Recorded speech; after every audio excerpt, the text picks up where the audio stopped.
Now at 6 and streaming on crossroadstoday.com, Union Pacific is closing some railroad crossings in Bloomington to expand the tracks.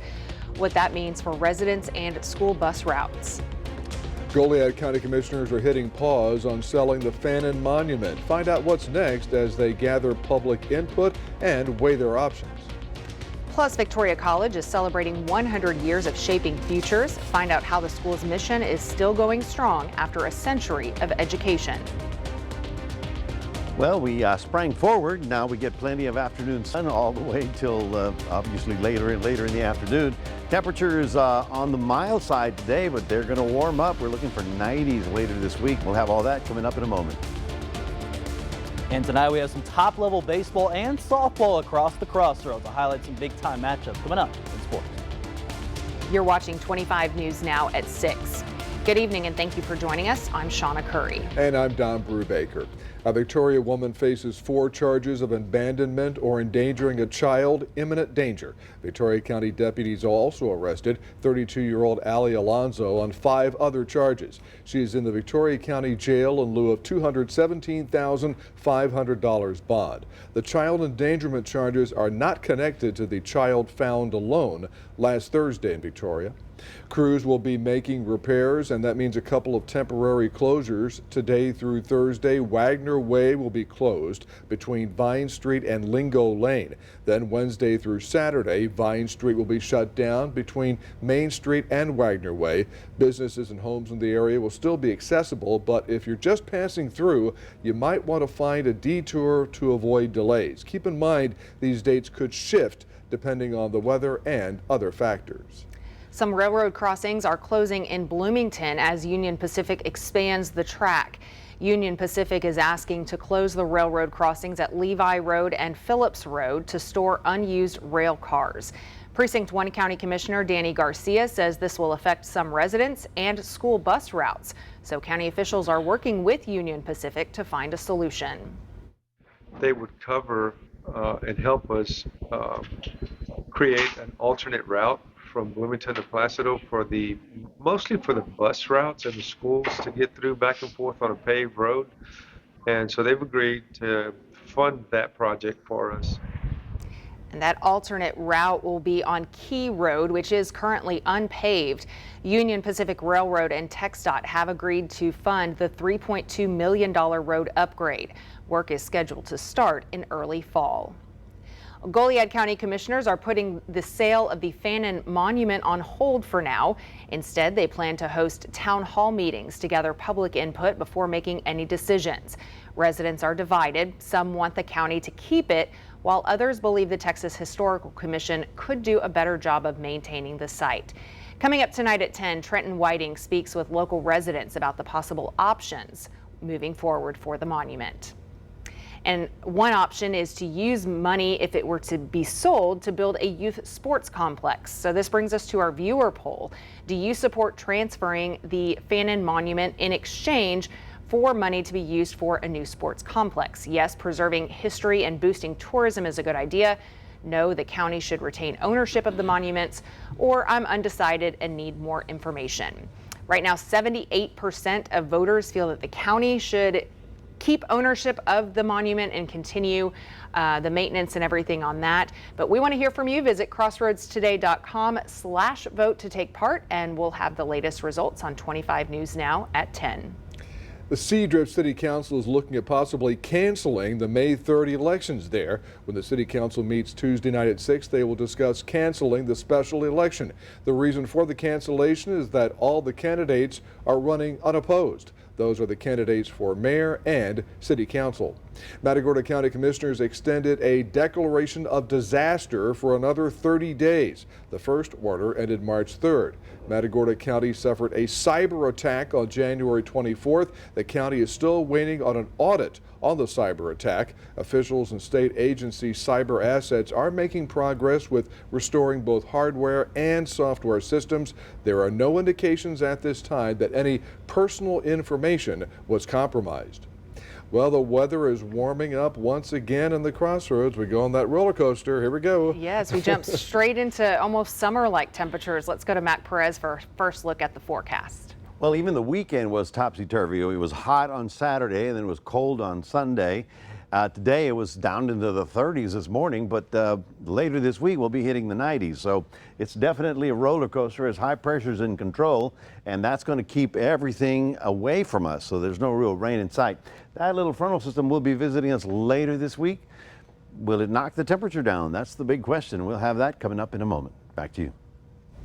A Baytown Army veteran is facing murder charges, accused of killing his fiancée and staging it as a suicide.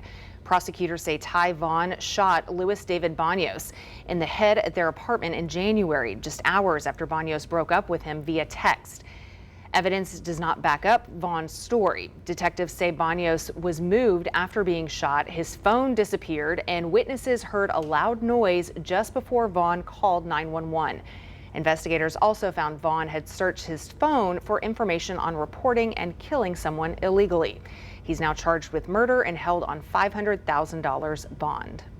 In Houston, a mother accused of threatening to shoot up a school is facing charges of making a terroristic threat. 45-year-old Cicely Walker was booked Sunday. Authorities say in January she followed a student into Hoffman Middle School.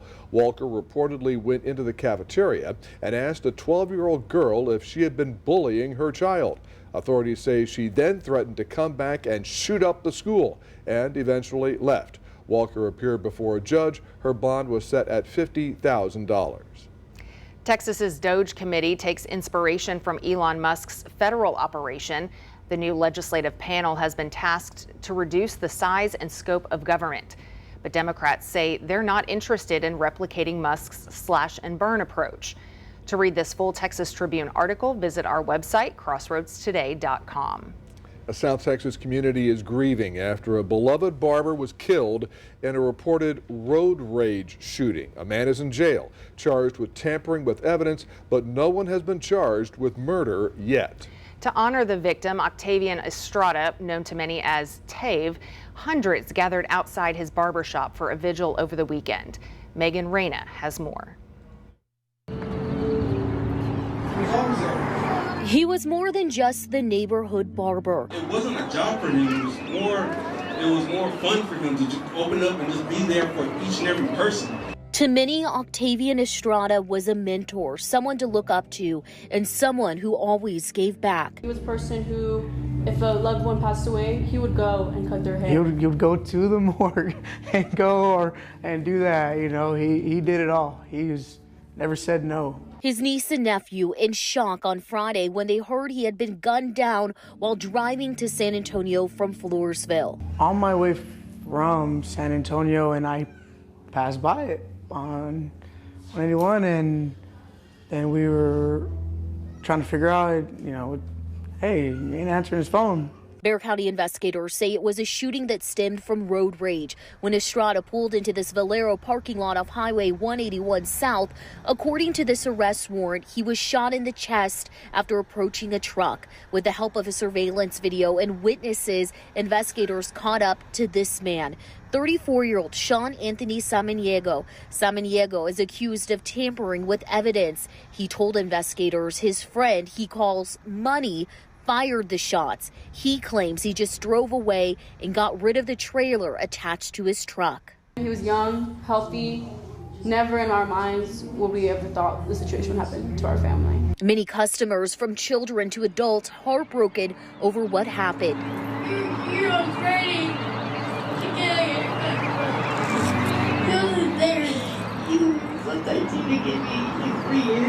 But Sunday's vigil wasn't about the tragedy, but about celebrating who the 39-year-old son, husband, uncle, and friend was. He's impacted so many generations. It's remarkable. Victoria College is hanging up its centennial banners as it marks a century of higher education. Victoria College first opened on February 4th, 1925. Marketing and Communications Director Darren Casimir says the college's mission has always been clear: to improve lives and strengthen communities. After 100 years, he says that vision is still going strong. Victoria College is excited to be celebrating our 100th anniversary this year, and we've been recently installing new light pole banners around campus as one way to commemorate this milestone. Casimir says celebration events will also be held throughout the year. Remember to subscribe to our YouTube channel, Crossroads Today. Hit the like button and click the notification bell. Stay with us. Coming up on 25 News Now at 6, new claims surface about the Department of Government Efficiency's attempts to access confidential data. Also ahead, new tariffs threaten American farm exports.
Some members of the Department of Government Efficiency tried to gain quick access to confidential Social Security systems.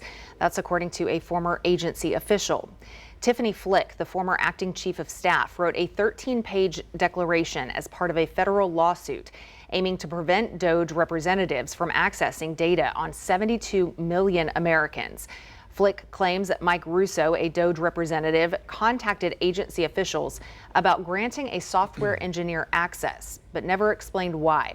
She also says some DOJ members were given access to at least one major database. China is imposing new retaliatory tariffs on certain U.S. agricultural goods. President Trump says his trade policies will make the U.S. richer in the end. But his administration is starting to admit there is potential for at least some short-term pain for Americans. In trade, as in hockey, Canada will win. Some American trade partners are cracking down on U.S. exports. Starting today, American farmers face new retaliatory tariffs on many products they send to China. The measures include an extra 15% duty on chicken, wheat, corn, and cotton, and a 10% one on items such as beef and soybeans. Some American farmers say they're worried escalating trade tensions could make it harder to sell their products abroad. Everything we produce far outseeds what the domestic market could handle. Meanwhile, Canadian Prime Minister Justin Trudeau's newly elected successor is standing by Canada's retaliation against the U.S. And my government will keep our tariffs on until the Americans show us respect. President Donald Trump is doubling down. He says some tariffs on Canadian and Mexican goods scheduled for April 2nd, quote, could go up. Commerce Secretary Howard Lutnick says duties on steel and aluminum imports are set to start Wednesday. Most mainstream economists say tariffs can be inflationary. Lutnick acknowledges some prices might rise in the U.S., but Trump says any pain would be short term. Are you expecting a recession this year? I hate to predict things like that. There is a period of transition because what we're doing is very big. We're bringing wealth back to America. I'm Amy Kiley reporting. Los Angeles County District Attorney Nathan Hochman says he will not support Eric and Lyle Menendez's efforts for release. Hochman says the brothers have upheld a decades-long lie Their 1989 parents' murders were self-defense. The brothers are serving life without parole. Hochman asked the court to withdraw a resentencing motion filed last year to make them eligible for parole. The court can still hold a resentencing hearing March 20th, but Hochman's opposition could derail the brothers' latest bid for freedom. Well, good afternoon, everybody. We're at 75 degrees, beautiful day, lots of sunshine, relatively low humidity, a little cold this morning, but then it warmed up nicely. The thing is that it's going to warm up dramatically. While these are nice fall, spring-like temperatures, we'll be in the 90s later this week, and we'll be talking about that and the fire danger coming up in a moment. Stay tuned.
Well, good afternoon, everyone. We're looking at the humidity around the area. It was warm and humid on Saturday, and then the winds changed. I was at a birthday party, and all the decorations flying away, and then it got cool. In fact, this morning we were down to 35, and now we're warming up because the Gulf air is rolling back, and you can see it right here. You see how the humidity is in the 40 to 50% range, while we're in the 20% range beyond that. Well, that's that Gulf air slowly creeping back in, and I tell you, you just need to know which way the wind's blowing to do the forecast here, because as high pressure is on top of us, giving us the beautiful sunshine, we are dry right now, but by tomorrow this is going to roll eastward, and then that southeast wind is going to kick in. The interesting part is that while we get let me see. Okay, when you have low pressure like this, the winds are called backing winds. In other words, they're southeast, then they're south, then they're southwest, then they turn northwest, and the cold air comes in.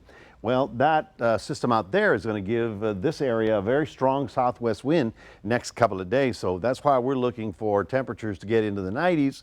While we're in the 90s, they're going to be way up in the 90s. So this is the drought monitor. It comes out every week. And as you can see right about here, I don't think it really tells a story. Victoria right here is in the dry to moderate. Okay, well, that would sound good.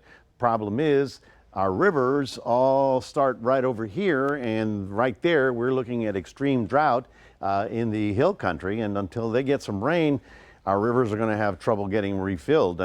If we got the rain, that's great, but we need to store it in the lakes that are up there. But as you can see, we need to get something going. Unfortunately, nothing's happening in about 5-7 days. We have, of course, fire weather watch for all of this area. Basically west of San Antonio all the way to El Paso. The only difference between fire weather watch and a red flag warning is that the winds are less than 35 miles an hour. But you can imagine without the wind, fires can take off very rapidly. And so we in Victoria County are not under the burn ban, but pretty much all of that area you just saw in the pink is. And so we should be, very cautious. Look at these temperatures, 80 tomorrow, and then 83, and then 91. Sounds like spring break, doesn't it? And 90 on Friday, and a spectacular weekend as more dry air rolls into this area.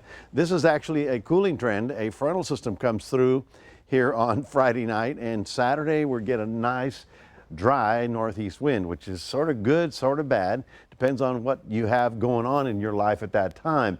Tonight's low temperatures will be chilly, but not as cold, not in the 30s. We'll get down into the 40s tonight as that Gulf air rolls back in. And then tomorrow's high temperature, even though we'll have lots of sun, we're getting up to about 80 degrees, 88 in San Antonio, 91 out in Laredo. Let's take a look at your day planner for tomorrow. Those of you in Port Lavaca got an absolutely, well, it's like we like to say, a Chamber of Commerce kind of day. Lots of sunshine, gentle southeast winds, getting up to about 78 degrees, so very comfortable. I'd go take a lunch down by the water's edge there. Looking good in Cuero, getting up to about 82. And then as our 7-day forecast comes in, well, there you see the warming weather. One little front, actually a wind shift line comes in on Friday, gives us that northwest wind, but we continue to stay in the 80s, even beyond that. That's your 7-day forecast, reminding everybody we do have a QR code. Love for you to scan that and put Crossroads Today on your phone. Here's Shawna. All right, well, Mother Nature isn't sure what season it is, and we're talking football, even though it's not football season, Max. I mean, aren't we just tired of talking about football now, Shawna? I've been talking about it for the past couple of months, but it doesn't stop because we had NFL free agency all across the NFL today. We'll find out what big names put that pen to paper coming up in sports.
All right, Crossroads, hope everyone's having a great start to their week. And some schools right now are on their spring break this week and some are not. So if you are on your spring break, though, hope you're having fun and staying safe. But with the schools that are not on spring break, some teams are playing games earlier than they kind of expect earlier in the day, like at noon or 2 o'clock. But there's one game that's going to start here and it's going on right now. It's a huge women's soccer game between the Bay City Lady Cats facing the Hounsville Lady Bremas. Again, this game going in tonight, Bay City's looking to lock up the #1 seed in district, while Hounsville looks to lock up the #3 in district. And again, top 4 teams in each region make the playoffs in the soccer playoffs. And over to some softball action tonight, where the 13-2 Shiner Lady Comanches face the Luis Hornets tonight, and game started at 6 as this game was planned for Tuesday night, but it got moved here to tonight. The Lady Comanches took care of business there. Now they're going to have to do it against Luis. We'll have highlights later on 25 News Now Sports at 10 p.m. Now over to baseball, where the Refugio Bobcats face the Yorktown Wildcats tonight at Yorktown High School. Refugio baseball last season had a great year, going 23-4 overall, and right now hasn't been the same start there for the Bobcats. They're currently 4-6-1. They're hoping they could turn around against Yorktown, who is going into this game at 1-3 overall. So again, trying to see if they can change the program around. And softball team's also starting a little bit slow here, so see if Refugio can turn it up going into district play. Also, some other high school baseball action. St. Joseph Flyers baseball team is their district home opener tonight versus the Gertrudis Academy at Riverside Stadium. That game was currently going on right now, just started about 30 minutes ago at Riverside. So again, for St. Joseph Flyers, they want to get started well for baseball there in district play. Over to some local soccer action. Victoria West plays at Memorial Stadium, both men's and women's team. First, the men's team played, currently going on to start at 5:30 for the men's team for West. They're right now in the third spot right now. Again, they're seeing if they can keep it together here. Again, top 4 in each region, like I mentioned, go into the playoffs. And over Victoria West women's soccer, they also play against Lamar Consolidated later at 7:30 p.m. West has already locked up the #1 seed in the region, while East has the #2 spot. Again, we'll have the final score updates later on. And finally today actually was day 1 of free agency. We had some big news there from today and yesterday. First, for the Pittsburgh Steelers, they signed Seahawks wide receiver DK Metcalf to the Steelers for a 5-year, $150 million extension. Then some quarterback news, obviously with Metcalf leaving and starting quarterback Geno Smith also leaving Seattle. The Seahawks, they wanted to pick up a quarterback. They got Vikings quarterback Sam Darnold to a 3-year, $110.5 million extension. Then Steelers quarterback Justin Fields got traded to the New York Jets for a 2-year, $40 million contract. He's going to team up with former Ohio State Buckeye there in Garrett Wilson. And then finally, former Texans offensive tackle Laremy Tunsil is signing with the Washington Commanders, and the Texans got back in return for this trade, again, a 2nd, 3rd, and 4th round pick in the process. That's going to do it here in sports. Don and Shawna, back to you. All right, Max, thank you, and we're back in a moment. A 9-year-old in North Carolina stepped in at just the right time to help a classmate who was choking.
For 2 North Carolina students, Jason Branch and Danye Moore, their bond grew even stronger during recess recently.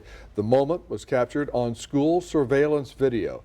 Now you'll be able to see Danye begin to bend over, struggling to breathe. That's what the video shows. Jason noticed immediately and came to his rescue, squeezing his abdomen to get out the food. There you see it right there. The 9-year-old performed a life-saving technique without hesitation. The observant, quick learner became an instant hero in the eyes of his friend, and the school will later recognize him as a hero later in this semester. 9 years old, had some training in the Heimlich maneuver, remembered it, saved a life. Great stuff. I wonder if that was at school that he learned it, or if it was somewhere Probably, else. I think that they're trying to show young people how to save a life, and that's the way, but the Heimlich maneuver. And he didn't hesitate. He just jumped right in there, and he knew it. Yeah. How about that? Great story. Well, folks, our temperatures are going to start rising. We're getting up to about 80 tomorrow and then about 90 later in the week, so it's going to be hot and dry. That frontal system on Friday is a dry line. Not going to bring us any kind of precipitation, so we're going to be at least 7 days, maybe 10 of dry and warm weather. All right. Thank you, Mac, and thanks for joining us. We'll see you back here tonight for 25 News Now at 10.